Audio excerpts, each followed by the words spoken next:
Starting is not the problem. 3, 2, 1. And we're back with, what are we talking about today? Food fusions. Oh, yeah. Yeah, like cooking fusions of different cultures, and they fuse. And that, the chefs don't want to talk about that anymore. No. It used to be a big thing. Okay, It's wait. huge. Who are you? Oh, I'm Candace. I'm Natalia. And this is not a single fork. Yes. Just another podcast about food and cooking, but we're keeping it real. Real. And we're going to talk about real today fusions. This was a thing like, what? Like 10 years ago. 10 years? Yeah, 10 years ago. 10 years ago was where big. It was almost like people were... Okay. Food fusion is basically taking two culturally different types of food and smashing them together. Right. So, I found some examples. Some of them are kind of weird. But, like, this one says Tex-Mex, which Tex-Mex to you means something different. But this is types of cuisine blending Mexican food, like beans, meat, and cheese, with Texas-inspired cooking, like frying tacos. Like, deep frying tacos. Then there's, like, French-Vietnamese. Like, they fuse those two together, which sounds kind of weird. But this says... that's not weird at all. You don't think so? No, because the French owned Vietnam. Oh, well, there you go. Not weird at all. Indo-Chinese. So this is like Indian and Chinese. Or Indonesian. No, it's Indian. Indian and Chinese. Okay. American sushi. That's a weird. But you can do this with almost any food. Like, give us an example. Well, you can do like Latin and like... Well, when I did it 10 years ago, what I did was I looked for ingredients that they had in common. Okay. And historically, one or two cultures that I always thought were very similar in terms of their ingredients were specifically Mexican, but authentic Mexican, not the Tex-Mex stuff, not the goopy cheese cheesy and sour cream lettuce and shit. And Thai or Vietnamese, and kind of Asian just in general, but particularly Thai. And so what was it that made that connection? Well, the chiles, the spicy chiles, the lots of cilantro, lots of mint, things like that, and some of the cooking methods. So that was the thing. Latin Asian fusion was kind of my thing for a while. And there were a lot of restaurants that did this. There were restaurants that opened that were like fusion restaurants. Yeah. It's not a thing anymore. Now we've been reading more about like chaos cooking, which we'll talk about in another episode, which is kind of funny because I was like, oh, like chaos gardening, which we'll explain. I guess that's a thing. It's a thing. You see it all over TikTok and all over like Instagram and stuff. So the chaos cooking kind of makes sense. But I think what kind of triggered this memory was Candace had seen some pictures from a dinner that we did. Was that 10 years? It was 10 years ago. Was it more than 10? Is everything 10 years ago from now? now? This was like maybe 11 years ago.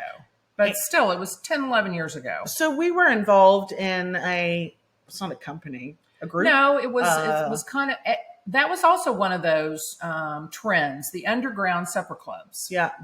And so it was an underground supper club. I think it still exists, not so much here in Tulsa and Oklahoma City anymore, because there was a gal, her name is Jenny Vergara, and she decided that she needed to introduce people to lots of different kinds of restaurants and give chefs a voice and in a very interesting way. Yeah. Interesting, intimate, difficult sometimes. And what was nice is that as a chef and as the people in the kitchen, we could do whatever the fuck we wanted. Yeah. We made whatever Lots we wanted. Of freedom. And people had to eat whatever we put in front of them. Yeah. And it was called Test Kitchen. And yeah. I think it still is called Test Kitchen because I think they still do it up north. But we did it here. We did a few. Three yeah. or four. Yeah, and they were different. When we say different circumstances, like, for example, we were in a studio apartment type thing that was on the third floor of a building, and it only had electric, and it had two ovens, and one oven was like... It was like a Barbie oven. Like this big. Like a little baby sheet pan didn't even fit in the oven. No. And, people were kind of like crammed in, and it was kind of fun. We went to one. We had dinner at one that was in like an abandoned old church. Yeah. It was pretty cool. It looked really good, but like totally abandoned, spooky old church. North side? You kind of just north of downtown, I Yeah. think. And Yeah. I mean, just completely dilapidated. And we sat and had this beautiful dinner with, how many people do you think were there? 20. Okay, 20 people. No, that was pretty typical. Yeah. Yeah.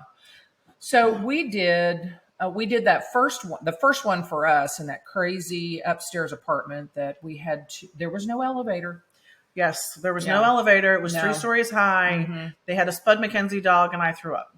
Yes, that's right. Mhm. Not just threw up. I would call it projectile vomited. But I made it to the toilet, yes. and the people that live there And don't no live one- there anymore, No one ever knew. and no one knows. No one ever knew. But those are the things that happen in the cooking business. Yeah. that you just don't know about. You don't know that happens to us. No. But we did that one, and then shortly, well, I would say shortly, a couple of years later, when I was into the Latin Asian fusion, and we actually, it was not long after we opened. No, I guess that had to be. The first one was not long after we opened on Cherry Street. So then the second one that we did. That was 15 years ago. Yeah. Well, yeah, almost. Yeah, almost. yeah. So we were on Cherry Street to start with. And then the next one, because our location was so unusual, she wanted to have the second one on Cherry Street. Yeah. Which was easier for us, but still crazy. Still crazy. 20 people. It was it always 6 courses? Oh, it was This is 6. six or seven. Okay. Yeah. So was this one at the kitchen? That was at the kitchen. Okay, so Yeah, this is the I one that we remember.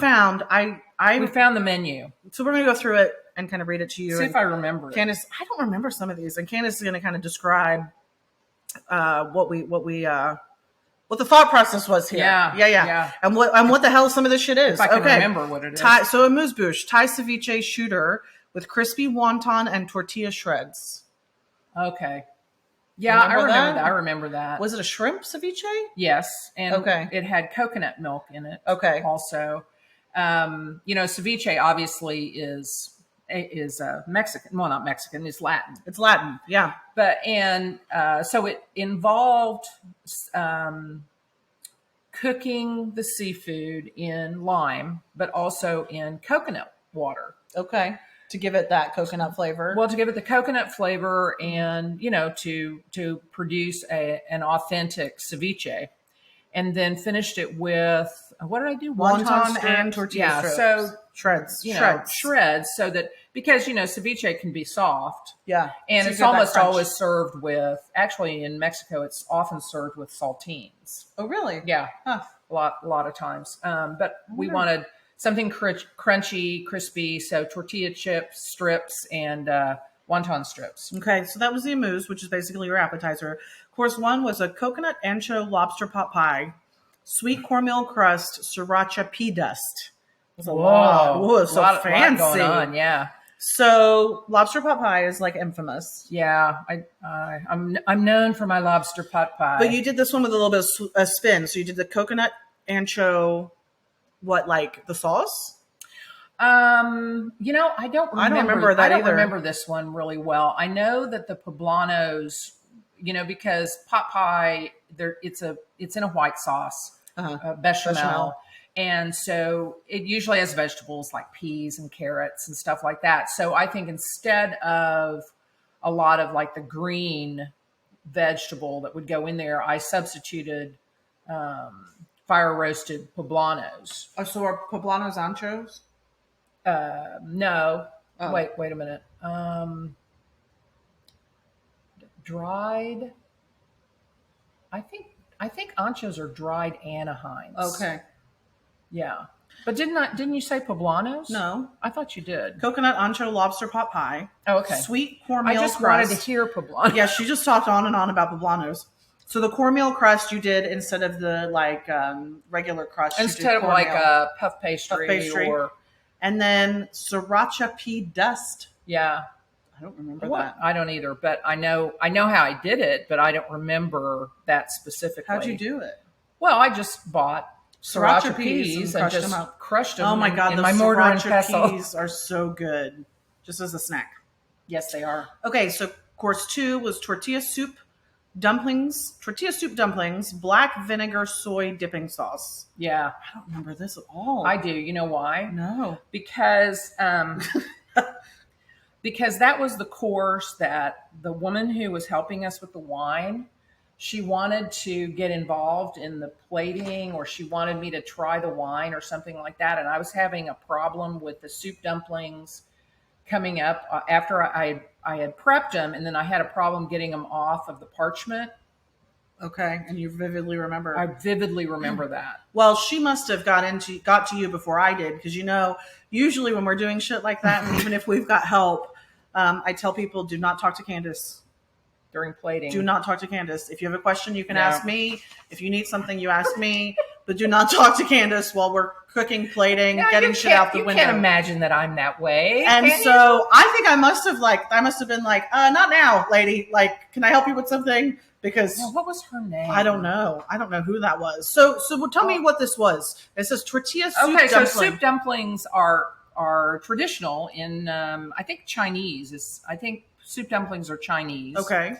And it is actually, what's happened is the soup is it frozen? I think it's frozen.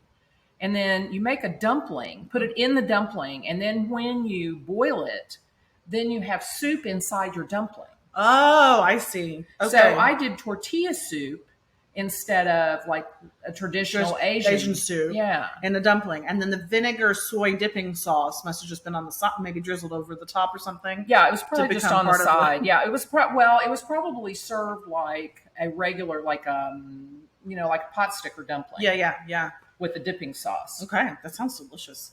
Okay, this sounds really hard. 3 Asian flavors. Asian flavors: pulled pork, kimchi, hoisin, tamal on banana leaf, pickled radish, cilantro. God dang. You really went all out. I was fancy ass. I don't do this shit anymore. I don't do that anymore. I remember that vividly. Okay, too. So Asian flavors: pulled pork. Yeah. Kimchi, hoisin, tamal. So all that was in a tamale. Mm-hmm. And the tamale was a traditional masa tamale? Yeah. Okay. Banana. But I think, didn't I put something in the masa? Banana leaf, pickled radish, cilantro. Okay. But it was just, I don't know if you put something in the masa. Okay, well, yeah, I remember making them with the banana leaves. Yeah. I vaguely remember banana leaves too. Yeah. Don't those didn't we have to make those like they took a long time. Very much ahead of time? Yeah. Yeah. And then we tied them with strips of the banana leaf. Yeah. Yeah. And then that drizzle was the pickled, what was it? The pickled radish cilantro. Yeah, pickled radish. That sounds so there good. was so I did pickled radishes. Mm-hmm. And then it was a cilantro cream, I think. Jesus. Yeah. Who is this person? I don't know. Where did she go? I don't know. Let's find 4. Roasted poblano. Here's your poblano. Okay, all right. Roasted poblano and onion salad, Thai chili crema, queso fresco. Okay, I don't remember that at all. I don't remember that at all either. Roasted poblano and onion salad. That sounds delicious. Thai chili crema and queso fresco. Yeah. Huh. I don't know. Who knows? Okay, 5 is Asian chili braised short ribs, sauteed plantains. Ooh, I do remember short ribs. Now, I don't remember that one either. But, I mean, short ribs. Oh, God, they're so good. They're so good. And unctuous. Yeah. There's not really another word for short ribs. No. God. I was kind of talented. What happened? I don't know. I think your give a shit went out the window. Your give a shit definitely went out the window. 5-spice goat cheesecake, dulce de leche Mexican chocolate dust. How do you make a dulce de leche? No, it was dulce de leche. So it was so there was the little goat cheesecake, and it had a dulce de leche like drizzle, and then chocolate dust, and then Mexican chocolate dust. You made goat cheesecakes for a while there. Yeah, you kind of were playing with them. And this 5-spice. I remember we used to make 5-spice shortbread cookies. Yes, we did. Yeah. I like that. And we made lavender shortbread cookies. Oh, those are good. Yeah. Those are my favorite. Yeah. So reading this back to you, you want to make this again? No. How does it make you feel? Well, but here's the thing. Well, first of all, it makes me feel... For 20 people. Yeah. It makes me feel like... it's not unlike a lot of things that happen when you have had like you've moved beyond a certain phase, and so then you have this creative spurt Moment. Yeah. yeah, but then what happens is you do all this creative shit, and then you move to a place where you try to do creative shit and no one wants it. Yeah. No one appreciates And then it. you say, well, what am I doing this for? Right. And That's sad. it's really sad Yeah. because it just sucks the life out of you. It does. I know. And so I think that's why I don't do it anymore, is because we go to, even after this, we go to the fundraisers. And I really got into creating a perfect bite for people to have at these fundraisers. And they just don't understand your food. But the thing about the fundraisers is the more that we don't give a shit, the more people like our food. I know. But We're like- and you know why? It's because it's dumbed down. Well, they know what it is. Well, It's I know. relatable. Yeah. It's a relatable food item that they know what it is. And I understand that. I mean, like, I don't like it. I don't like that either. But I mean, It's made me dumb, apparently. yeah, it's dumbed you down. Dumbed me down. It's hard. It's hard to stay creative. And I'm sure any of you creatives out there get that. I mean, whether you're an artist and whatever medium you're using, I mean, it is hard. And it is hard, especially when people don't appreciate what you're doing. I mean, fuck, we've done dinners before where Oh God, with the truffles. we've imported truffles from Italy, fresh fucking truffles. Yeah. And Candace goes out to the table and goes around with the truffle shaver, and people are like, no, thank you. And we're like, It's like, what am I doing? what are they this doing? is kind of like a therapy session today. Who knew? Here's the thing, guys. I get having your comfort food. I get staying in your lane. Then don't go out to stuff like this. If you want to experiment, let chefs cook for you. Let them do what they want to do. Try their food. You're not eating it every fucking day. You're eating it for dinner. Enjoy it. Try something new. Let them be creative. And that's the thing I think that's why it's so hard for us also to go out to eat. Yeah. Because it's not the chef creating, it's usually not the chef creating something that they are just passionate about. It's something that they either have to make because that's what sells, or because the owners told them that this is what they need to make, or it's just a set menu and this is what I pump out every day. Yeah. When you actually get somewhere where someone's like, oh, let me make you something, just say yes. Okay. Yeah. Say Okay. yes. If you're allergic to something, be like, hey, if you could just not put, peanuts in it or something, cause I'll die. Cool. Yeah. But otherwise just say yes. I mean, we're in the US, guys, where you're not going to get like penis on your plate. Like, calm down. Like, no one's going to serve you crazy shit like that. Brains and Yeah, I mean, tripe and- you're speaking English. I mean, it's fine. Like, okay, you go to some of the cultural places, you might get something weird, but if you stick with a regular, cuisine, you're not going to get weird shit. So don't be afraid of that. Yeah.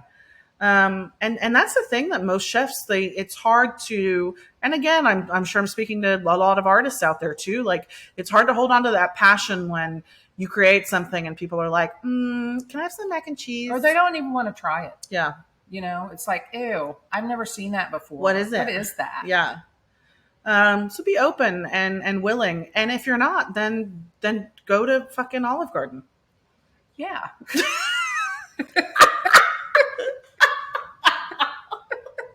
Well, I mean, truly, like, if you're not open to trying new things and being open to paying for it too, like, don't go to those places. And that's cool too. Like, you like yourself some Taco Bell and Olive Garden, eat that shit. Eat Like, it. that's fine. I eat that shit at 2 a.m. as well. After I'm shit-faced. Yeah. And When then I you shit- don't and know then I any shit my better. brains out. When everything tastes delicious. But just, fusion's kind of gone out the window. You don't see a lot of it Yeah. anymore, do you? No, not really. So Not kind of really. talks about it. But you know what? I think and I think we're going to talk about it more in the chaos cooking episode that we're going to do in a few weeks. But it's gotten to the point where nothing is off the table. Yeah. You can kind of do whatever you want to do and whatever is exciting to you. And I think, they just had the James Beard Foundation Awards. And I think that those chefs, I think a lot of them are super creative. And I think the ones that are super creative may not be recognized because they are so creative. It's a little too outside the box. Yeah. Yeah, because that's still a in a box thing. Yeah, I think it's still very much a in a box thing. It's still very much a popularity contest, and not that it isn't fantastic and it wasn't a great thing starting out. And I appreciate that there's something out there that does appreciate people's hard work, because I mean, fuck, even if you've ever worked in a kitchen, you know that it's a bitch. So it's not glamorous. And that's you not giving a shit about your job. I mean, imagine the person that's pumping out the food that really cares. Like, that's hard, and it fucks with your head. So I'm glad that there is something out there like the James Beard. But again, it is very boxy, like popularity contest thing. There's so many talented people out there, and there's so many people that you've never heard of and you will never hear of. But if you are in a little hole in the wall restaurant, or if you even, I mean, and you can say, can the chef make something for me? Like, I'm allergic to this, but otherwise I'd love people. They kind of love that. Yeah. I mean, it's really okay. And if it's not okay, they'll tell you it's not okay. Right. And then you just order off the fucking menu. Exactly. It's not a big deal. Exactly. But just enjoy what they can create for you, because when you work for somebody, a lot of times you can't do what you want to do. Yeah. So, yeah. Okay. Well, that was different. That took a different turn. Is there anything else we need to talk about? No, I think we've run the course of everything we feel passionately about. So I'm going to say, stay fresh. Fusion bags.